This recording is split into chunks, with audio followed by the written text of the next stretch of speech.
welcome to Leaders of Tomorrow Season 10.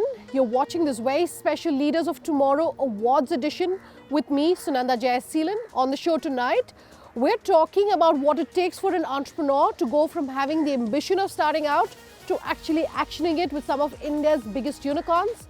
Also in focus tonight, all the highlights of our grand awards ceremony.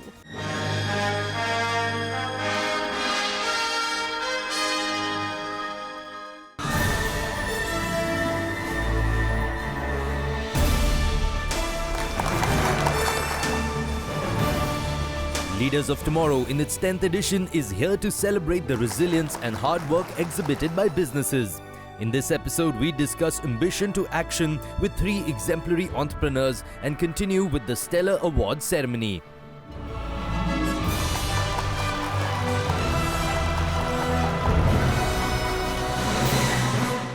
It's been a lovely evening. I know we've had some great discussions before this, so we'll also try and keep the pace that exciting and interesting.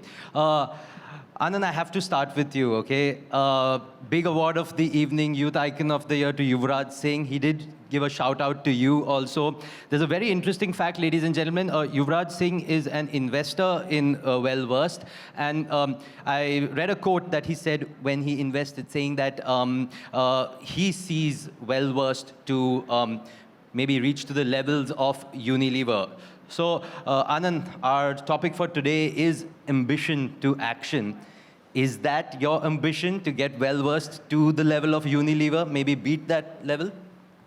So actually, when I met Yuvraj, mostly when people come to him for investments, they talk about the brand, they talk about the product.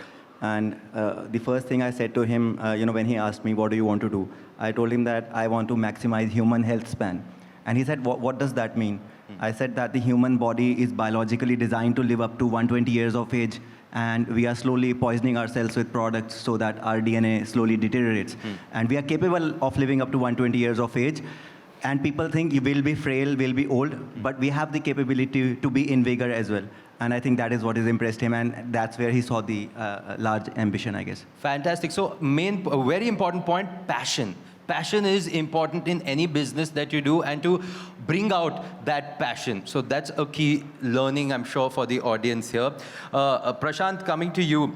Again, earlier in the day, we heard from Ritesh Agarwal, and he was talking about how Oyo is getting bookings after bookings. It's just, people are traveling like crazy. I mean, they said revenge travel. I think it's, I don't know what we would call this, but people are traveling.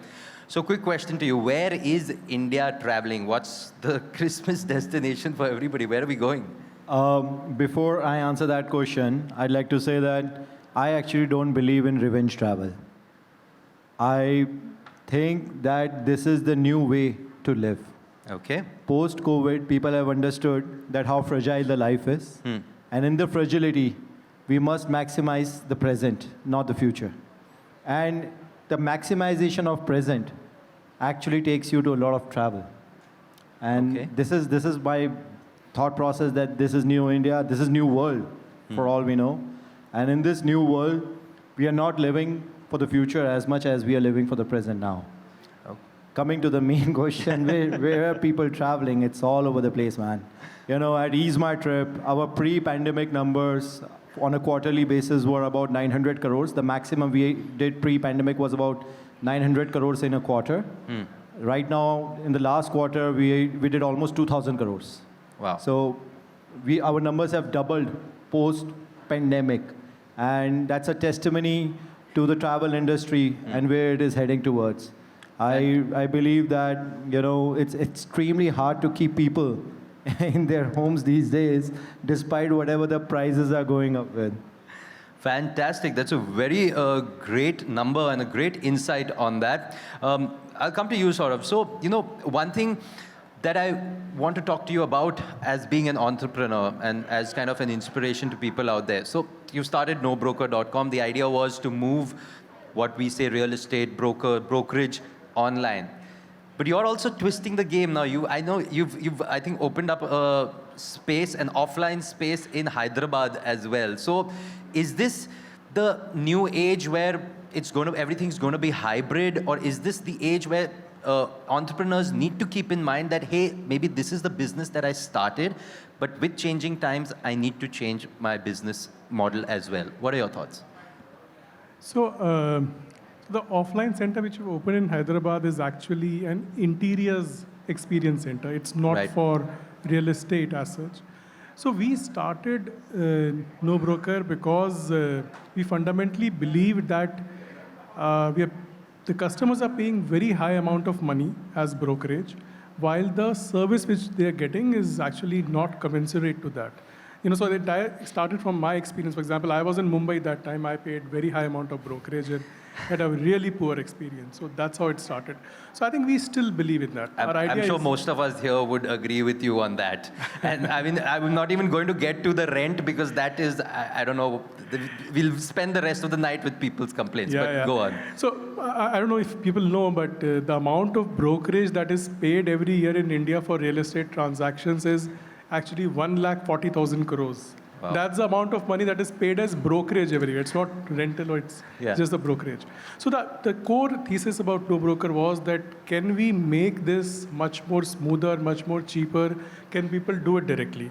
So I think that is what we still stand on. So we do roughly 50 to 55,000 rental transactions every month, 6,000 houses we sell every month. And all of that happens without paying any brokerage. It's a zero brokerage. Right. And we added all these services like interiors, rental agreement, packers and movers because customers needed those. So I think it was more an extension of the real estate journey. Absolutely. The important point I'll take away from that is listening to your customer, because that's, if your customer is wanting something and it's an extension, it's a forward integration or backward integration, that will definitely Absolutely. I think that any company that stops listening to the customers can't innovate. Okay. Aanan, a quick question. With Wellversed, the space that you're in, it's gaining a lot of traction. We're seeing more and more companies come in. We're seeing more and more solutions come in. Your advice to people out there on how do you maintain your space in that ever-expanding space? How do you maintain your foothold, your mark there? So just a little bit of context before I get into that. So Wellversed is essentially an accelerator operator for wellness brands. So what this means is that we invest in wellness brands and we centralize some part of their operations so that capital can go into brand building and repeat rate building and stuff like that, right?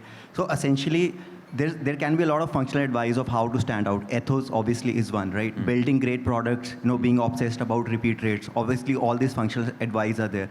But when we essentially have one-to-one dialogue with founders, we talk about three things, right? One is your larger vision or larger ambition, right?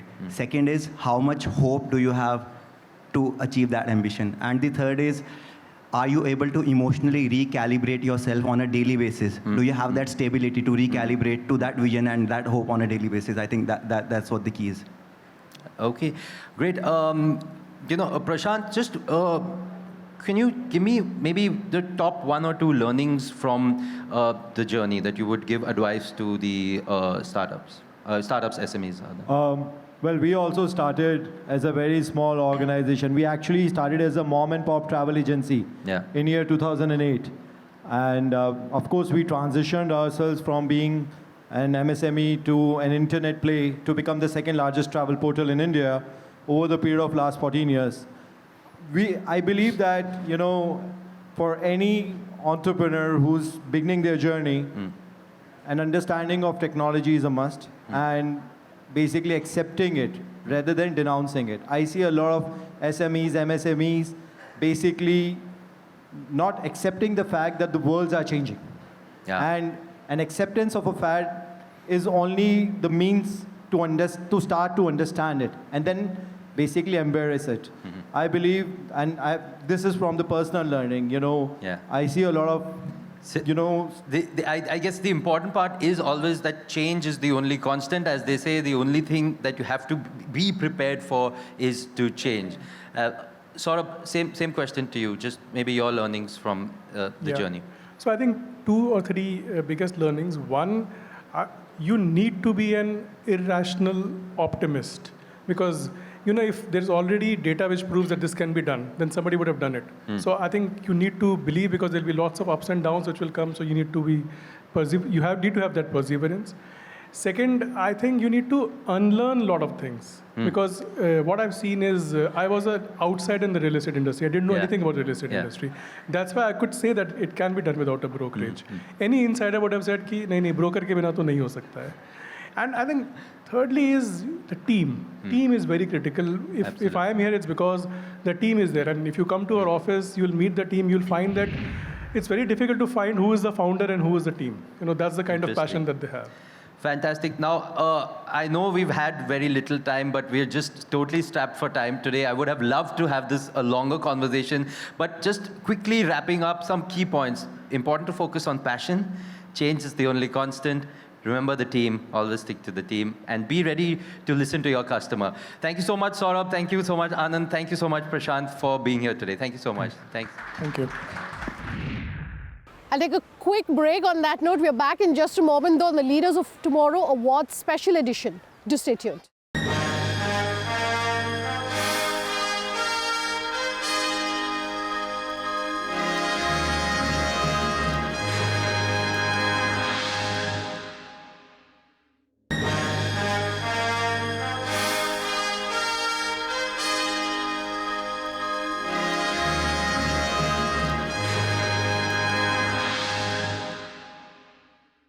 Welcome back. You're with us here on the Leaders of Tomorrow Awards Special Edition.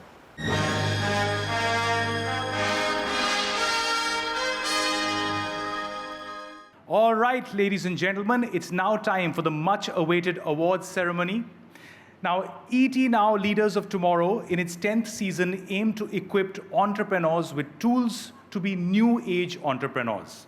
And tonight, we're accumulating this mission by drawing from our long heritage of enabling the small business ecosystem and empowering them to rise to the next level. The Leaders of Tomorrow Award is the result of a meticulous and elaborate process where each nomination is scrutinized by our process partners, EY. This year, we received thousands of entries. The shortlisted nominees presented their case before an esteemed grand jury comprising of India's most respected business leaders, like Managing Director of Rasna, Firoz Khambata, founder Delivery Suraj Saharan, and of course founder NoBroker.com Saurabh Garg, among various others. And on that note, let's kickstart the 10th edition of IDFC First Bank presents ET Now Leaders of Tomorrow Awards. To present the first few sets of our awards, may I like to now invite on stage to join us, founder and managing director, TrueAlt Bioenergy and MD of the MRN Group, Vijay Nirani.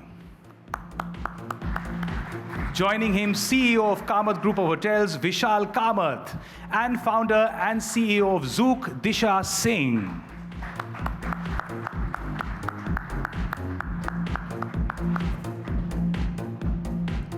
Thank you so much for being here and graciously giving away these awards. Let's kickstart the evening with the MSME categories. With that now, ladies and gentlemen, the Indian auto industry is the 5th largest industry around the world and is aimed to be the 3rd largest by 2030.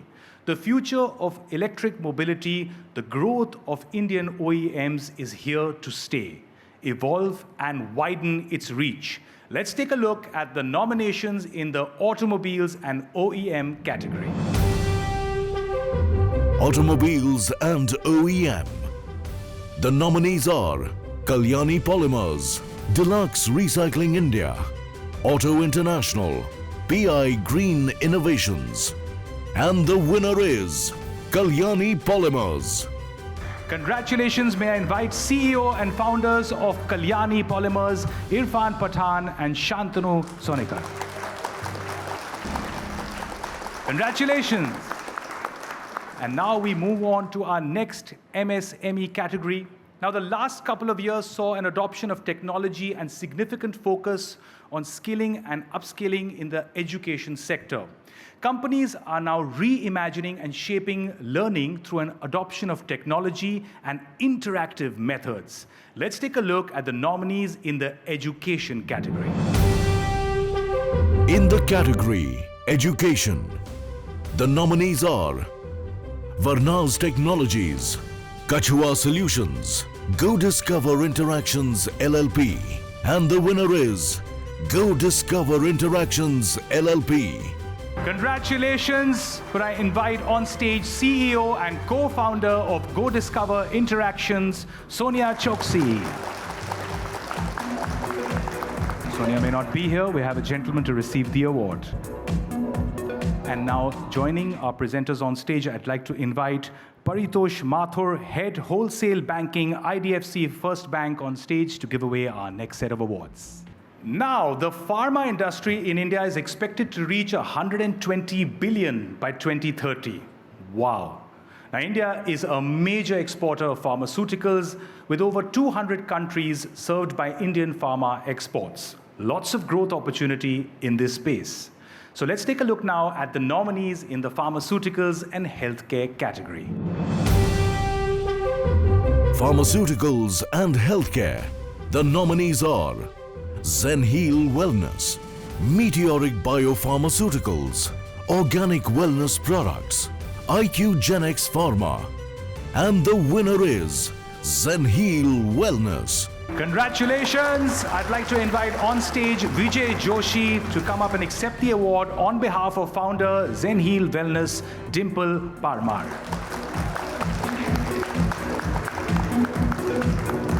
Congratulations once again, and with that, thank you so much, gentlemen, for graciously giving you the award. I'm going to request Sri Mangal Prabhat Lodha ji to please stay on stage and to give away our next set of awards in the startup category as well. And joining him, we'd like to invite a few people on stage. We'd like to also thank Prasant Pitti, Zain Khwaja, Aanan Khurma for giving me the early awards, and thank you all so much. Ladies and gentlemen, it's now time to move on to our startup categories. And joining us on stage, I'd like to invite founder and CEO NoBroker.com, Saurabh Garg. CEO STIC Travel Group, Isha Goyal. President BU Biologics Zydus Life, Samir Desai. And CEO Nirmaya Business Group, Alan Machado. Thank you all so much for graciously joining us on stage to give away our next set of awards. Thank you. Now that we have our presenters on stage, it's time for our next category, clothing, apparel, and lifestyle. Now, India is one of the leading apparel markets globally. With the rise in urbanization within the country, the clothing, apparel, and lifestyle industries are on the wheel of adaptation and immense growth. Well, let me tell you this. This incredible suit of mine has been ordered online. Post this show, I will have to send it back. It's not allowed, but someone else will buy it. Now that my problems are put aside, let's take a quick glance at the nominations in the clothing, apparel, and lifestyle category. Clothing, apparel, and lifestyle. And the nominees are Hats Off Accessories, Casa Arte Decor, Eternalia Creative and Merchandising. And the winner is Eternalia Creative and Merchandising. Congratulations. I'd like to invite on stage business head at Eternalia Creative and Merchandising, Ifat Jivan. Congratulations. We will be recording the audience reaction and sending it to the winners. So whoever's not clapped, they will follow you home. Please, let's have a round of applause for our winners. Congratulations. With that, we move to our next category, EdTech and skill development. EdTech and skill development, two things I completely lack. Now, India's EdTech industry is growing tremendously and is estimated to reach around 10 billion by 2025. The growth in this category is fueled by the rising demand for non-academic courses in second and third tier cities and the demand for customization in EdTech industries. Here's a look at the nominees. EdTech and skill development. And the nominees are SCHOLARLAB Innovations LLP, Hero Wired, Azom Computer Systems. And the winner is SCHOLARLAB Innovations LLP. Congratulations. I'd like to invite on stage CEO SCHOLARLAB Innovations, Karthik Shah. Congratulations.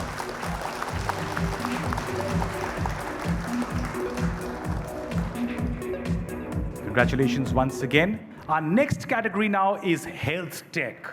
From health and wellness, we now move to health tech. And by 2033, India's health tech market will hit 50 billion. With an increasing number of players adopting digital healthcare solutions, we are likely to see an increase in the number of startups, SMEs, and MSMEs in the health tech industry. But for now, let's take a look at the nominations in this category. Health Tech. The nominees are LS Devices, Piscium Health Sciences, MedExpress India Healthcare. And the winner is LS Devices. That's right, the winner is LS Devices. I'd like to invite on stage Director at LS Devices, Hari Subramaniam. Congratulations, sir.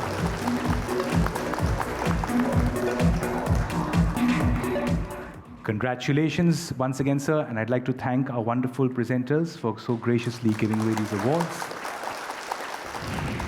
That was just a glimpse of our awards ceremony, but much more coming up, including the rest of our awards. For tonight, it's a wrap. We get emails every day, pay rupees 50,000 and get this award, pay rupees 25,000 and get that award. I'd like to say that this is one genuine place where, we went through a lot of rigor. There was no nomination costs, which goes to say how genuine the cause is. Super stoked to be one of the winners of the Leaders of Tomorrow 2022 Season 10. And this is an extremely rigorous selection process that we had to go through over multiple rounds, where we had actually pitched to multiple juries, had actually given quite a lot of information and data before we actually managed to even come to the ceremony in the first place.